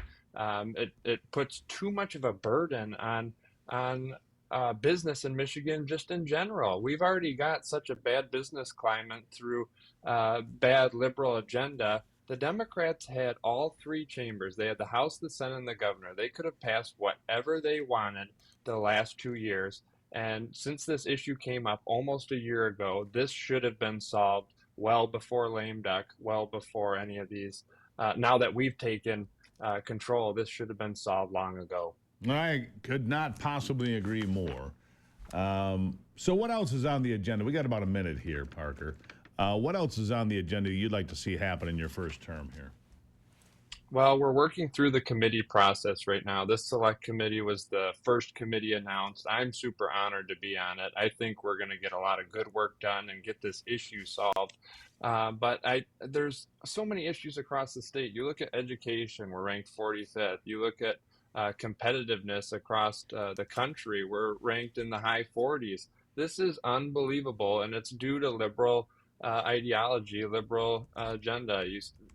Another issue that near and dear to my heart, these 420 acres solar farm that's was supposedly getting put in Gaylord. Huge issues with that. Yeah, that's a big issue. People are really angry about that one. And the next time you come back, we're going to talk about that, because bulldozing the state forest to put in solar panels, Chinese solar panels, that's a crime against the state as far as I'm concerned. Parker Fairbairn, glad to have you on the program. Congratulations on the new position. We'll talk again soon. Thanks for having me, Steve. Greatly appreciate it. I'll take a break. I'll be right back. It is the Steve Gruber Show. All right, the polar vortex. I was just looking at this. Once again, they start the year, it's climate change. You won't have any ice on the Great Lakes. Guess what? There'll be plenty of ice on the Great Lakes. In fact, it could get to 50% or higher this year because we're off to a bit of a cold start. Now, the lake surface temperature is still at 40 degrees in some places, so that'll mean a lot of snow. But looking at the maps here, the polar vortex being just a name for this cold air that slides down out of Canada. Always the Canadians' fault, isn't it? Those dastardly Canadians sending us all that cold air. I'm going to just jump this in because it looks like it's going to be single digits. By the time we get down, say, to the 18th, 19th, places like Marquette, 0 and below. So it's going to be real cold there. That's a few days down the line. So that's what, a week from now. It's going to be really cold. And it could be colder because this vortex is coming in. Monday of this week, single digits in Lansing, and then down to single digits again. 20, 21, 22. So at the inauguration in Washington, I have to look that up. It's going to be really frigid. Our ponds have been frozen solid since Christmas. And when it's this cold, the ice is getting thicker. I guess for the folks that love ice fishing, congratulations. It is your year. It is your year. All right, so this part of the program brought to you by My Pure Health Solutions. If you're ready to improve your health and your well-being, if you're ready to take control of your life, it's the new year. You want to lose the weight and feel better? Now's the time. Time to contact My Pure Health Solutions. They've helped thousands of people shed literally tens of thousands of pounds. I was one of them. I lost more than 40 pounds with these folks in 2018, 7 years ago, and I've kept it off. I appreciate it. Plus, they have the X39 stem cell patch. This is a remarkable product that you might be able to get for free. X39. It can reinvigorate your stem cells, help you get healthier. Maybe you can lose weight that way too. All sorts of great benefits at My Pure Health Solutions. Go to gruberhealth.com. gruberhealth.com. Click on the weight loss. Click on the X39 stem cell patch. There's click-throughs right there. You want to be healthy in 2025. It starts with gruberhealth.com. gruberhealth.com. I'll be back with Liz Peek.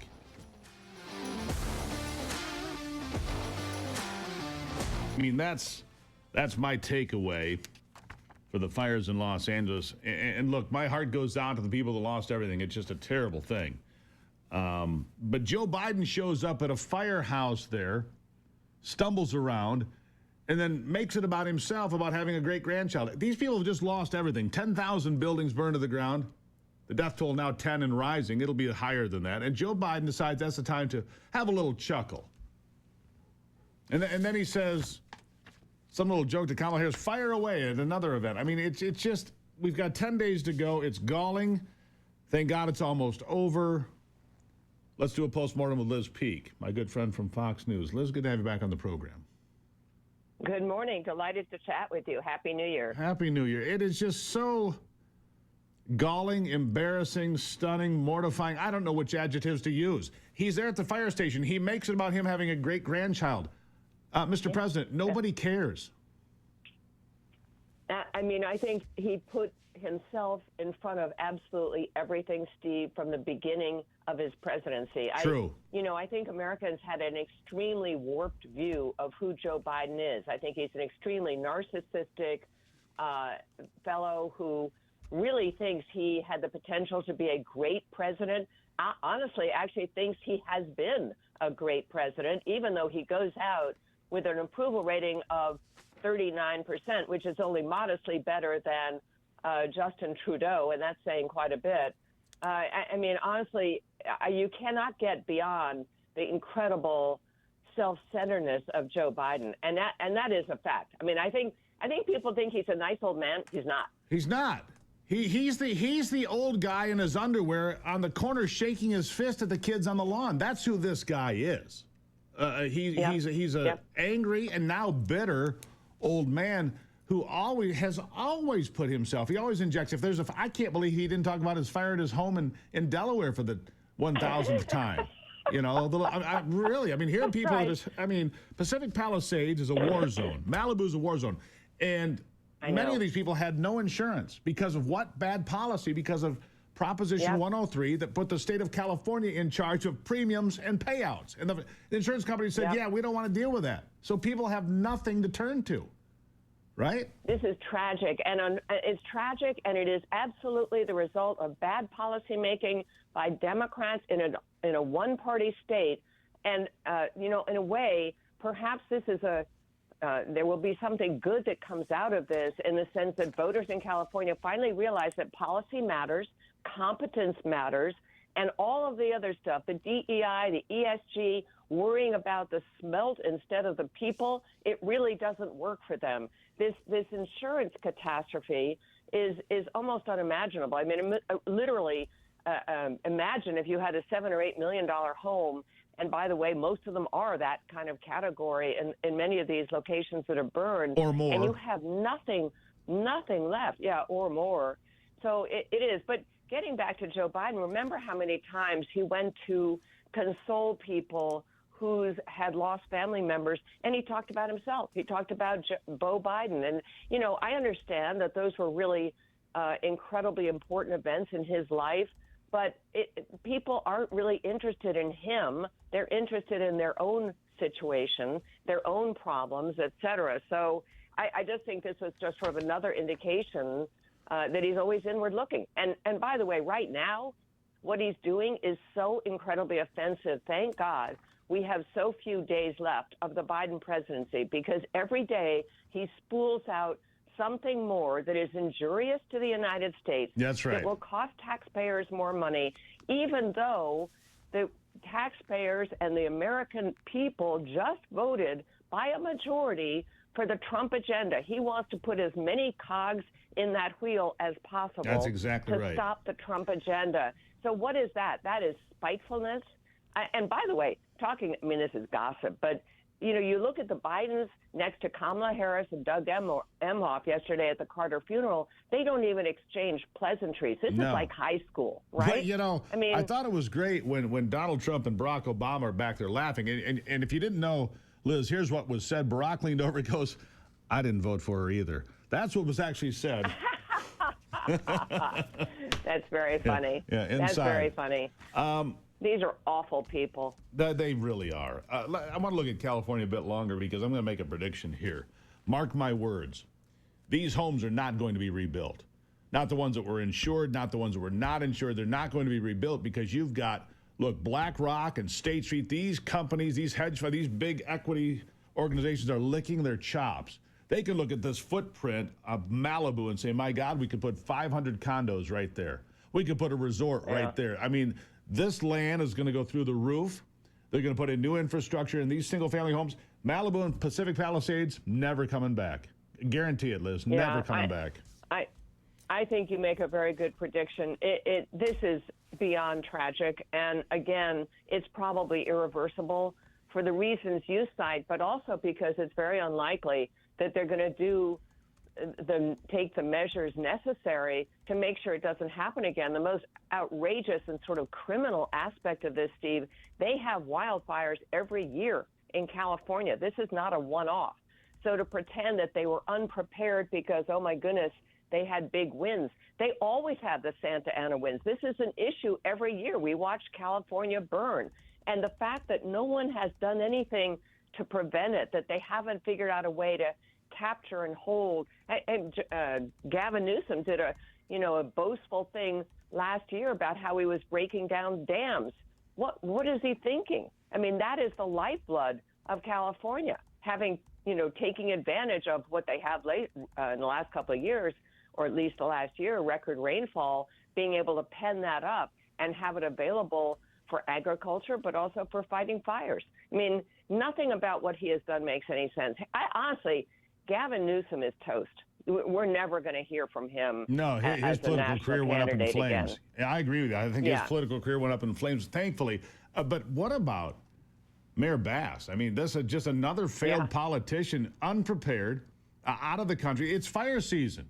And look, the $18 million they took out of the budget, that's an easy thing to point. It's a small amount of money in California by those terms, but still you're unprepared. You don't have the infrastructure in place. You've not prepared with water and water systems that are adequate for the number of people that live there or the amount of homes or the amount of businesses. It's a complete failure top to bottom. You're right. It's single-party failure in California. Maybe this is a catalyst. Maybe it's finally a catalyst to wake people up. Liz, I'll give you the last word. Well, I think that would be great. I mean, Californians have struggled, as have New Yorkers, with above average electricity costs, above average gasoline costs, all kind of mandates that really dictate how they should live their lives. I can't imagine people are happy with the exorbitant taxes, with all the rules on businesses and so forth. This is, I would hope, the final straw that finally gets California voters to say, you know what, this is not working for us. We need a change. And maybe it will. And maybe it will. The problem is ballot harvesting. That's still not solved here. Liz Peek, always appreciate you being here. Happy New Year. Glad you're here. We'll talk again soon. 10 days. Just 10 days, Liz. We're almost there. I look forward to it. Thank you. Take care, Steve. All right, there you have it. Liz Peek, one of my favorites over these many years. She's been coming on for years and years. Absolutely appreciate talking to her because she's always so down to earth and straightforward about things. We'll take a break and be back. We have somebody from San Bernardino, California, joining us after the break. Obviously, still following the firestorms when the gates of hell were ripped open in California, Malibu, Pacific Palisades, more than 10,000 buildings gone now. At least 10 people have lost their lives. I am certain that number is going to go higher as they sift through the ashes. I mean, in some places it looks like Hiroshima. It really does. Mark Eng is a guy who went to Pepperdine University. It's in Malibu. He's joining me here on the program today. Mark, thank you for being here. Hey, Steve. Thanks for having me. Appreciate it. I mean, when you say hell on earth, I think there was a 48-hour period there where that's exactly what it was. Thankfully, the winds have come down. And look, there's tremendous amount of blame to go around here for failure to be prepared. But on the other side of that coin, I have to be honest, 90-mile-per-hour winds and tinder dry conditions, Mother Nature can be savage, and she was savage this week, wasn't she? Oh, yeah. I mean, I'm sure everyone's seen the footage of people driving along Pacific Coast Highway, which is a drive I used to make almost daily because I worked in Santa Monica and was going to Pepperdine at the time. 17-mile stretch that had multi-million-dollar homes, beautiful, coastline for tourists to, it's a tourist attraction for millions of people coming to, appreciate just the peak of beauty in America. And now that is all looks like a third world war zone. One of the things is, shifting now to the gross negligence of the mayor as well as our governor. This concerted effort for the last 20, 30 years, almost just falling into complacency. In the past, you can see a great example is my alma mater, my former school, university, Pepperdine, has a lot of precautions against fires. That's why they actually instructed most of the current students to shelter and stay in place rather than evacuate because Pepperdine is so safe. Another example I wanted to give you is the Getty Villa that is also right on PCH, and that stretch that got burned, that is intact as well. So there are certain examples, and even in the Palisades, where certain structures had the necessary precautions and have survived this tragedy. Yeah, look, a lot of this is why I've seen, I think most people have at this point, Mark, the aerial footage of Pacific Palisades. I mean, it's block after block. There's nothing standing except a few trees that may or may not survive. Same thing along PCH, as you said, the Pacific Coast Highway. The sand castles, as they were known, those big mansions along the beach there in Malibu, they're gone. A couple survived miraculously, I don't know, but for the most part, they're gone. I don't know if the structures that are still standing are compromised. It is a different landscape today than it was on Monday morning, isn't it? Absolutely. And $170 million was cut from the budget. And Karen Bass, last night on social media, I'm sure a lot of you have seen the stuff that was circulated just on Christmas Eve, which is, mind you, after the many fires we had in the main part of the season in the fall of last year, citing, the fact that they're supposedly trying to keep things safe. They decided to slash the budget, and now we're sitting here looking at zero operational fire hydrants when those should have been getting regular maintenance, and people should have been attending to the fact that this could happen, especially in an area with so many structures. I mean, we've lost about 2,000 structures now due to regular routine maintenance that should have been done on those fire hydrants that could have helped, certainly, instead of helicoptering in all this water. And instead, Karen Bass, I think it's just so perfect that she was in Ghana at the time this happened. Out of country, out of touch. One of the things that you haven't touched on yet, Mark, that I really think is critical here is the environmental lobby. The people that claim to care about the forest, the pastures, the people, the little creatures that run around the forest, they're the ones that have stood in the way of cleaning up the forest in large part, the so-called environmentalists who have no idea what they're doing. Environmentalists are political activists. They need to be conservationists so they understand what good forest management is about, good management and good stewardship of the environment, of which they have failed miserably themselves, because that's why all the fuel is there. All the trees are piled up and the brush piled up. And so once these fires start, whatever their cause, there's no stopping them. Yeah, look, I'm a huge conversation. I'm all about conservation of the environment and being, using green energies. So, in fact, I live off grid and on completely on solar, and I built that system and paid cash for it rather than going through, our very crooked utility companies, which I can tell you about in a future time. I mean, you saw what happened with PG&E recently up in NorCal. In Southern California, we have Edison, but they are in cahoots with this government to basically hurting our consumers, our residents. Let me not get started also on the Resnicks, who are a very wealthy family that support Gavin Newsom and support Democratic causes. And control the water. They control a large portion of the water to the Resnicks. I understand that. But that notwithstanding, if forest maintenance had been done there like it's done in other states, in western states where you have controlled burns, those haven't happened. Cleaning up the forest hasn't happened the way. The goats didn't do the job, Mark. I'm sorry, the goats came up short. I got to leave it there, but I'd love to have you back. I want to have you back because this is a bigger conversation that's going to be going on for a while, because the aftermath of this firestorm will ripple probably for decades, actually. Mark Eng, thank you for being here. We got a lot more to talk about sometime soon, my friend. We'll get you back on the schedule. I'll take a break. Sorry, I ran out of time. Man, I could talk to him for the next 2 hours. He knows what's going on there, and he lives off-grid, which I think is pretty cool. The guy who wrote 10X, he'll be here to start the week. And I let you know that because he lost part of his home in Malibu, but apparently it survived, not by much. It has some fire damage, but it's still standing. Maybe the last one on the beach there. A house that he rented a couple of doors down after he wrote Undercover Billionaire is gone. So he is filing a class action lawsuit against Gavin Newsom in the state of California for incompetence. That's his plan going forward.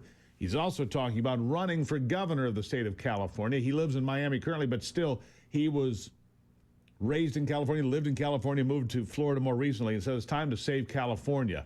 It'll be a big conversation. And you have to wonder, after that conversation with Liz Peek here a moment ago, are the big money people like Grant Cardone and the Silicon Valley folks, have they had enough? Have they seen enough? Are they all done with single party rule? I think they are. I think that they are all done with it and ready to move forward with a different plan. So will Grant Cardone run for governor of the state of California? He may. Join me Monday for the answer. We'll talk about it then. Can't tell you now. I haven't asked him the question yet, but we'll find out. Class action lawsuit on the way. And, what? Here's Ivy. What do you got?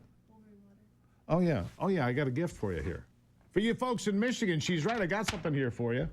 If you're in Michigan, we have a special offer for you. Celebrate your love and health this Valentine's Day with an incredible gift. Enter now for your chance to win a Wolverine Water Systems Blue Line system featuring pure health, reverse osmosis, and alkaline system. The perfect way to ensure you're drinking clean, pure, and healthy water every single day. The package valued at more than $6,000. Go to stevegruber.com, click on the Wolverine Water giveaway button, and enter your details. You will be entered to win today. $6,000, stevegruber.com. There it is for you folks in Michigan. A $6,000 water system from Wolverine. Fight the good fight. Keep the faith, my friends. God bless America. I'm Steve Gruber. This is the Steve Gruber Show. And remember, only you can save America.